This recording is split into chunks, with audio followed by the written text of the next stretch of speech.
So right now, there's a lot of types of dumb phones that you can get. They all vary in what functionality they give and what features and how they even work. And how many models there are and how different they are from each other, it's kind of difficult if you don't know what to buy. So today I'm going to show you the 3 main categories of dumb phone that you can find. And they're all very different in what they offer and what the experience is even like. And after using one of these for at least a month, I'm going to show you how they are, basically. Alright, so here we've got the 3 main categories of dumb phones. Dumb, middle, and smart. And this is upside down, and this is a bit of play. And I made these little cards for every phone. So here we go. First of all is the Energizer E2825C. And name. It's your box standard, just flip phone. Very nice, very cool. You know, flip phones, they're always just fun to play around with. So this thing runs an operating system called KaiOS 2.5. It's a very basic operating system that's based on something else. I think I was like Firefox OS. Basically built from the ground to work on lower end devices and specifically flip phones. Basically a modern day version of your typical flip phone operating system. And as you can see, it even has some familiar names like YouTube, WhatsApp, and even Facebook. You press and it looks like your typical Nokia or Motorola. Next we have the Chin F21 Pro. This is a candy bar style of phone, so it doesn't flip, that is running Android 11 as its operating system. I've got a launcher for a Windows phone, but as you can see, it's your standard Android 11 phone. And it has a touchscreen, we'll get to that in a moment. And finally we have the iPhone SE. This technically doesn't even count the dumb phone to some people, but I'm putting in here because why not? Because you might have something like this lying around already.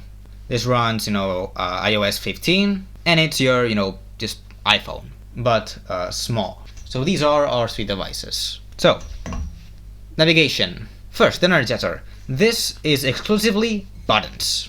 You click through the menus and stuff, and you tap like this, pressing the buttons a million times.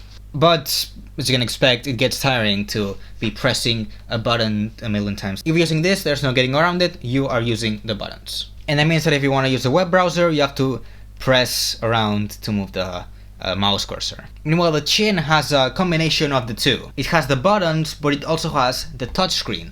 As you can see, it works. So not only you can navigate with the buttons, you can also just swipe around. And typing is done a bit differently. You can use the old way of typing like this, but you can also switch it to a touch keyboard if you prefer to type with this.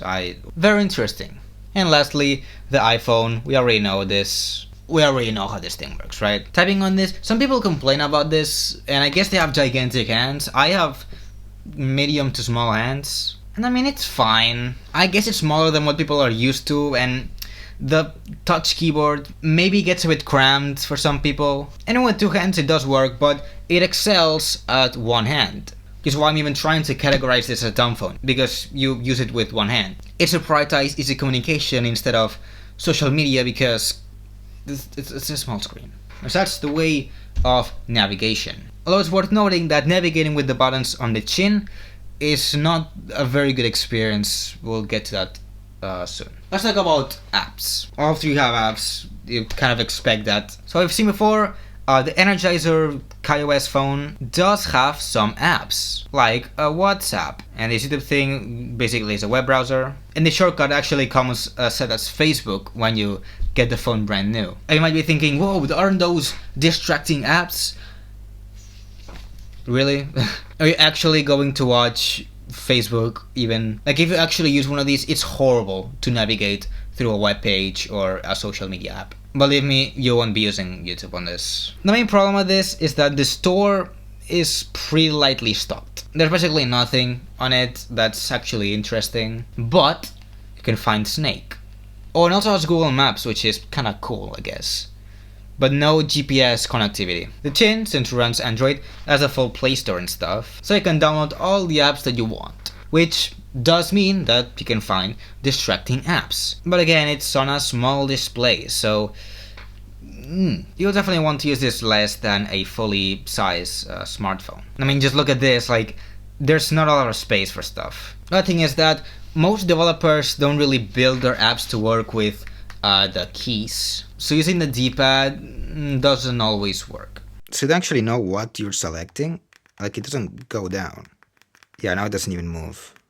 And apps on the iPhone, again, you've got the full App Store, you've got everything. Oh look, TikTok is on the main page of the App Store today. And of course, the bigger the screen is, the easier it's gonna suck you into social media, and it has the fully featured version of Safari. So you can just go in here, YouTube, and just use YouTube and waste your time. But at least iOS has some nice blocking settings for, your things. Screen time. So you can set app limits and downtime. And the trick here is to set a password for it and give it to someone else. And maybe set TikTok to only work for 20 minutes or 0 minutes if you want. The choice is yours.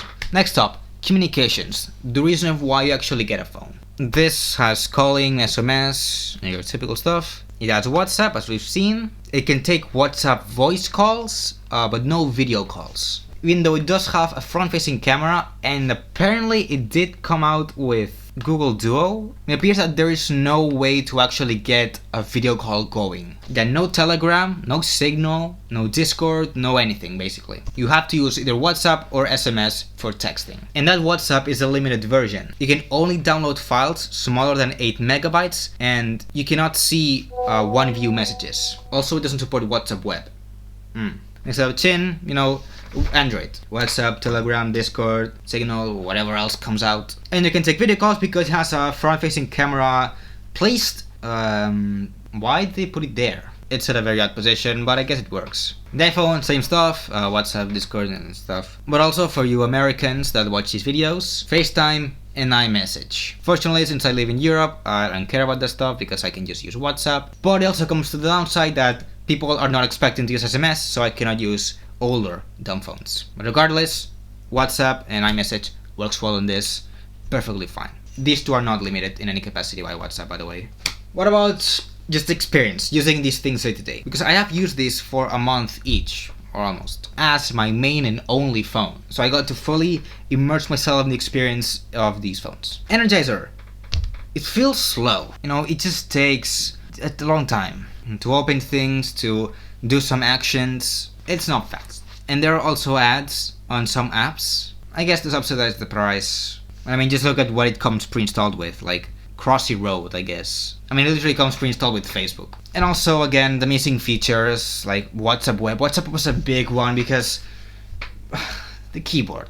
If you want to use the keyboard, at least I want an option to go into my laptop and type the message, On this, the Chin, it's fast. It had a lot of features. It's an Android phone, you can expect that. But the buttons being really inconsistent, it really messes up the experience. Also, again, it's a bit easier to get distracted. But overall, it's a very solid experience. I'm actually quite happy with it, and it's nice. The iPhone is the iPhone, basically. It's the modern one with everything that you know, and there's really nothing else to say other than, of course, it's more distracting than usual. If you're using one of these, you will be definitely pulling a lot of your pocket even when you have nothing to do. But I think that's not a surprise, really. Okay, specs. Not exactly specs, but what the specs feels like. The CPU is slow. Of course, like brand new, this is like $70. It runs an operating system literally made for emerging countries. So of course it's slow. And the RAM definitely feels like it's a bit lacking. I think it has like 512 megabytes or something. Sometimes when you exit WhatsApp or a web browser, the home menu stays blank for like 5 or 10 seconds. Also, the storage is small. You only get 4 gigabytes. But at least you can put in an SD card and you can install application set and your music. By the way, someone asked me how to put music on this. Take off the lid,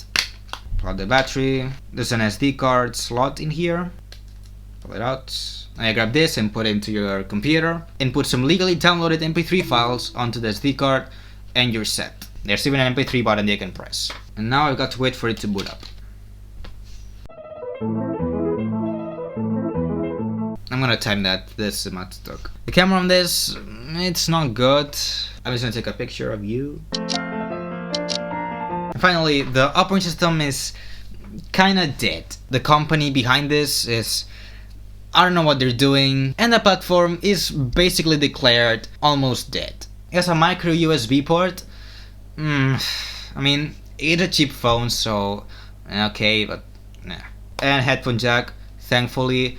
Although both this and the music player app, they don't sound very good. Next, Chin. The processor, even if it's a low to mid-range one, it feels fast. I haven't seen it lag at all. Things load fast, it's pretty good.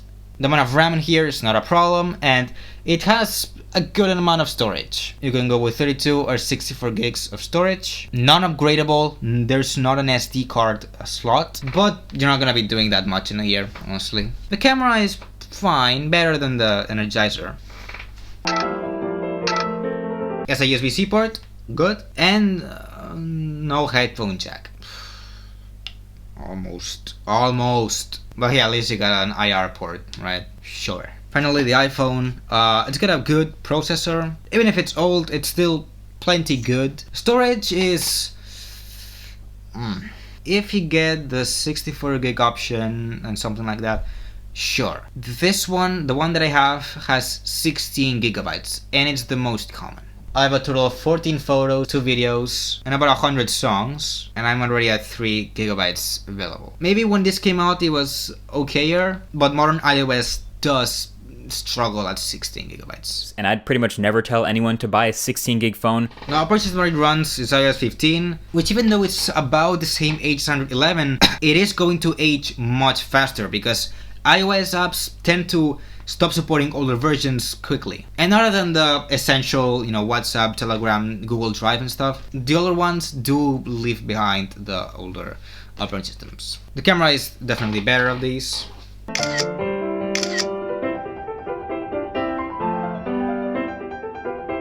And the port selection is, well, as a lightning port, which is, I guess, not a big deal, but not USB-C.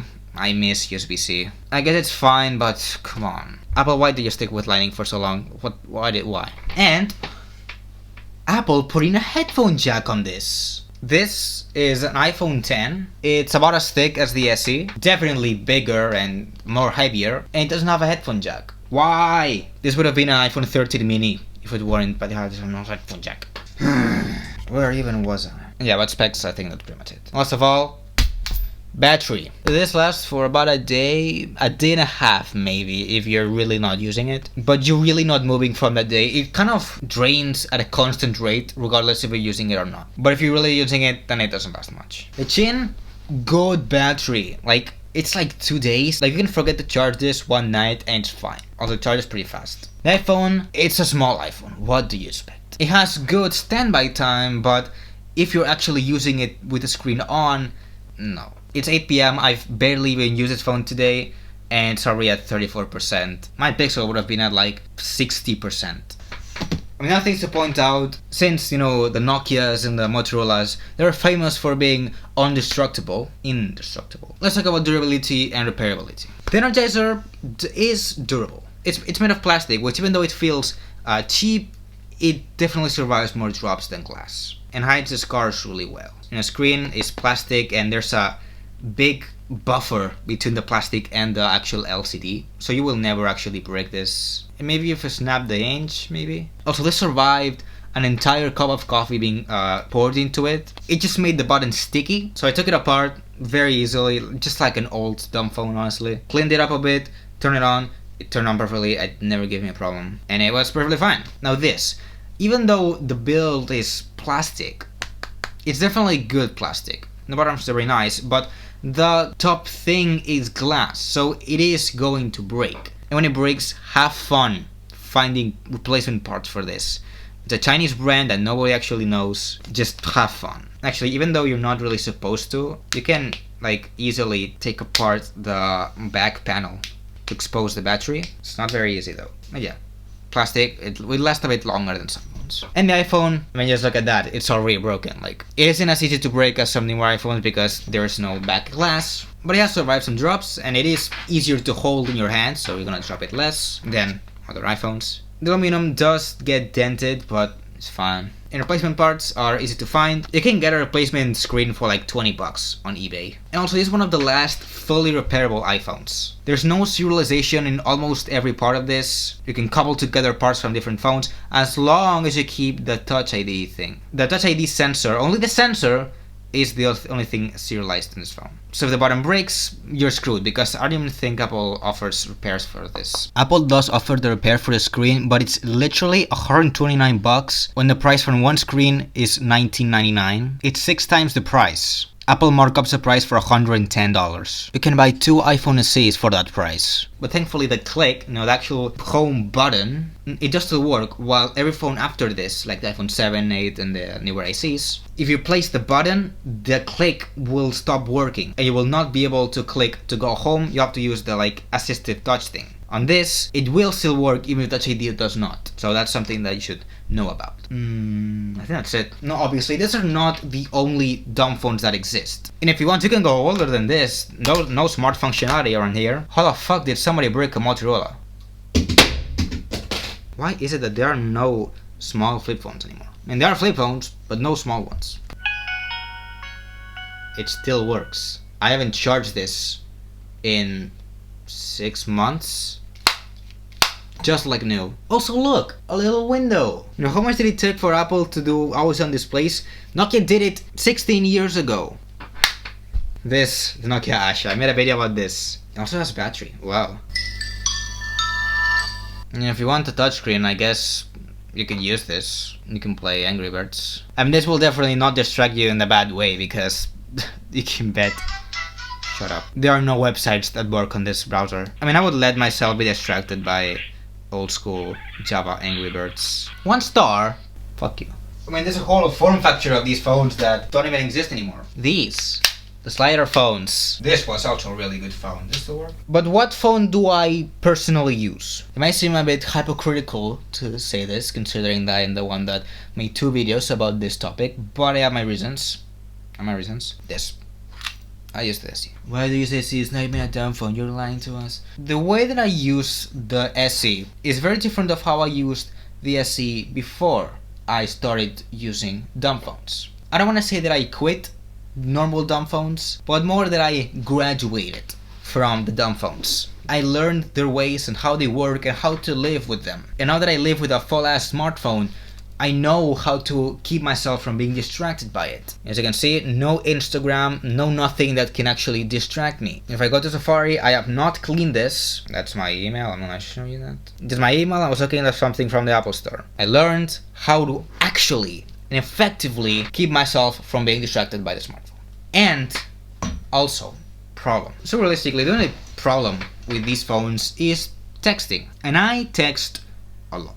You do have predictive typing and stuff, but it is not the best. And I speak 3 languages, one of them is really rare, so I cannot really use predictive typing, honestly. I've tried to make it work, but I cannot. I've just got too much of a special case. So I got tired of pressing buttons too much, and and some people say that, oh, just call people, it's fine. It's not fine, because I've got some friends of mine that I just cannot talk to with the phone. I do have to text them because I don't see them often, or schedules don't match, and some of them don't even live in this country, so it's a long distance call. So I do want to be able to text with this, and the touch keyboard does just work. So yeah, I use the SE, and it's also a pretty good smartphone, and it's actually my favorite iPhone. It's the only iPhone that I actually really like. I used to use a Pixel 4a a couple of weeks ago, months, but I've changed back to this now. Also, by the way, I got this for like I got for like $50. Very good price, but it's 16 gigs, so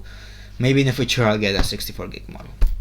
Anyways, I think that's it. So if you want to read the little cards, here they are. Take a screenshot or something. Thank you for watching. Subscribe for more, leave a like, leave a comment, talk to me about stuff, and I'll see you on the next one. There's too many cameras. Bye. Boom.